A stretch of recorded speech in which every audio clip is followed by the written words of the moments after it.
Šo ziemu gadu desmitiem kārtīgus remontdarbus nepieredzējušie ceļi nonākuši uz sabrukšanas robežas, un lielākās galvas sāpes tas rada lauku uzņēmējiem, kam nesakārtotā infrastruktūra neļauj domāt par attīstību. Klienti nevar piekļūt pie mums, pie uzņēmēju, un mēs nevaram piekļūt pie klientiem, nokļūt, jo ceļš ir produkcija mums, kamēr mēs izbraucam pa tām bedrēm, produkcija ir sakratījusies vai sabojāta, respektīvi, vai arī putekļaina, netīra, un mēs nevaram kvalitatīvu preci nogādāt līdz patērētājiem. Bauskas novada lauku konsultanti jau saņēmusi arī ziņas par sadarbības partneriem, kuri atteikušies piegādāt savu produkciju uzņēmējiem, pie kuriem jābrauc pa neremontētiem lauku ceļiem. Zemnieki ir gatavi iesaistīties ceļu sakārtošanā ar savu tehniku, pretīm prasot atvieglojumus nekustamā īpašuma nodoklim, tomēr likumīgi izdarīt to nevarot. Mēs ļoti visi runājam par veselību, mēs visi runājam par izglītību, mēs runājam par ceļiem, bet jebkura struktūrālās izmaiņas valstī, tad ir vajadzīga infrastruktūra, un laukos tie ir pirmie, tie ir ceļi.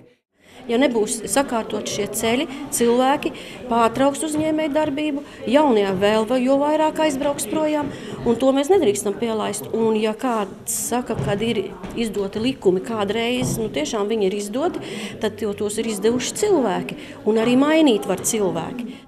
Bauskas novadā ap 400 km ceļi pieder pašvaldībai, bet ap 200 km ir vietējās nozīmes valsts ceļi.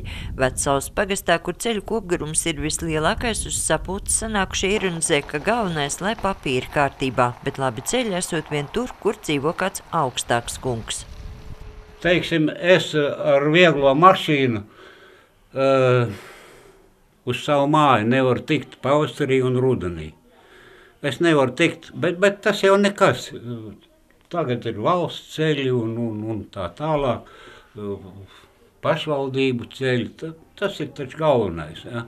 Pašvaldības ceļu remonta darbos līdz 2018. gada beigām ar lauku atbalsta dienesta projektos saņemto naudu izdošoties salāpīt apmēram 5 km ceļu katrā pagastā, bet vietējās nozīmes valsts ceļu remontiem pēdējos 30 gadus naudas nav bijis vispār. Tāpēc sadarbībā ar Latvijas lauku konsultācijas centru uzsākt informācijas bāzes izveidi par ceļu ietekmi uz uzņēmēju darbību, kas tikšot iesniegta satiksmes ministrijai.